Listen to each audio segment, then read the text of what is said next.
Fight Like Sugar here, and today we're talking Adrien Broner. Recently, in an interview with Luis Sandoval of BoxingScene.com, Adrien Broner said that he wants either Lucas Matthysse or Marcos Maidana next. It's been only 2 fights since his definitive loss to Marcos Maidana last year in December 2013, and little has changed to his approach. He's been seemingly rededicated to the sport. I mean, maybe you can see that by the fact that hasn't had enough time to shave. Looks like a miniature Rick Ross. But I'm not really sure that added dedication or time in the gym has really translated into much improvements in the actual ring. In his first fight back, Adrien Broner actually showed that he could be hit by a smaller, less powerful man, and that he still didn't have as much pop at 140 pounds as he did at lightweight. In the next fight, the one recently where he defeated Emmanuel Taylor, we saw him have all sorts of trouble. I mean, one of the things that Emmanuel Taylor had said coming into that fight is that in the pocket, up close, Adrien Broner can be hit, and that actually turned out to be exactly the case. Broner is not the defensive wizard that people originally thought that he might be, that he at all sort of resembled Floyd. If anything, the resemblance is maybe in a younger Floyd's hand speed, because if there's one thing that Broner did show in his fight against Emmanuel Taylor, in very small pockets, I will add, was some flashy hand speed. But overall, his approach to that fight was very similar to what we had seen before. And by that, I mean his output is very low. He is accurate, we've got to give him that, but his defense is definitely lacking. And that if he goes back into the ring against any power puncher, much less a power puncher like Marcos Maidana, who has already the confidence going into a fight of knowing that he beat him and put him on the ground and basically controlled the fight quite convincingly, Broner is going to have serious issues. Now, let's talk about Lucas Matthysse and sort of what a fight like that would look like, because that, to be honest, is going to be more likely than the Marcos Maidana rematch for Broner's next fight. Lucas Matthysse lives up to his name and has lived up to his name, La Máquina, the Machine, in his last 2 outings.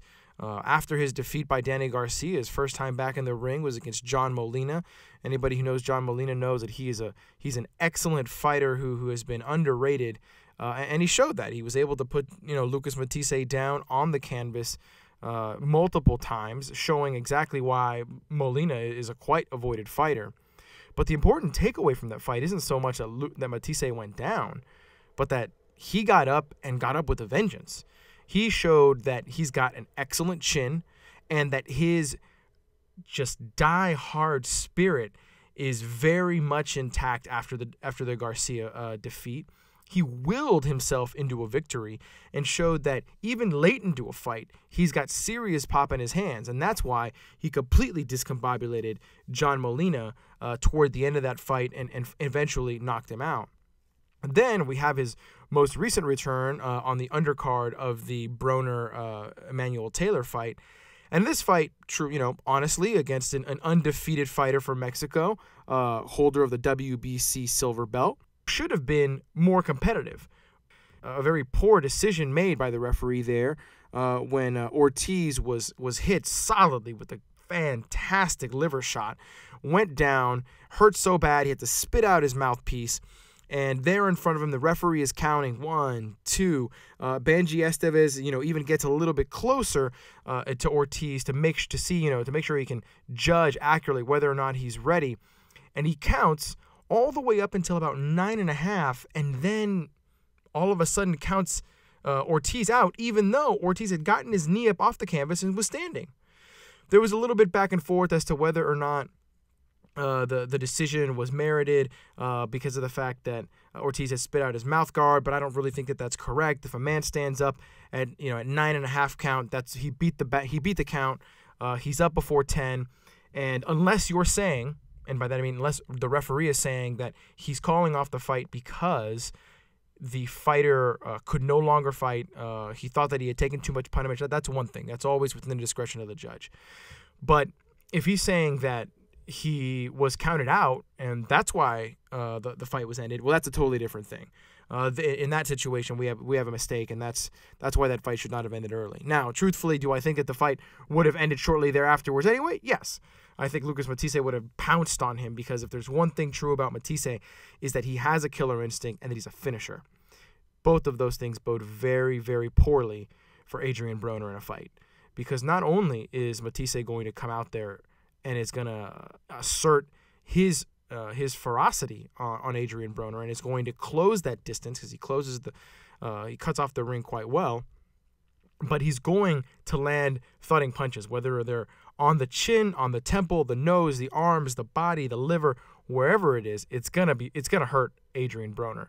And this isn't to say that Broner doesn't have, his own recuperative abilities, or that he doesn't have a fighter spirit of his own. It's just that because he has not improved his defensive game, a fight against a guy like Lucas Matthysse, who continues to be hungry, who fights aggressive, has shown resilience, and continues to have serious power, this is not the type of fight that Adrien Broner needs to have anytime soon. Mind you, I think it's an excellent fight, and I think it should happen, because I think the fans are going to really enjoy it. And for that, I have to commend Broner for trying to make that fight happen by calling out these guys.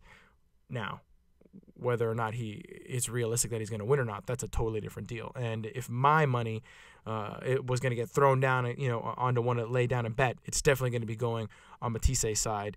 And plus, considering that I'm guessing the stock of Broner has slowly started rising amongst betting fans, the odds are probably going to be against Matthysse, in which case that even makes him an even better bet. What do you guys think? Love to hear about it. Let's write about it in the comments. Subscribe if you've got time. Fight Like Sugar signing off. Always remember, keep your hands up.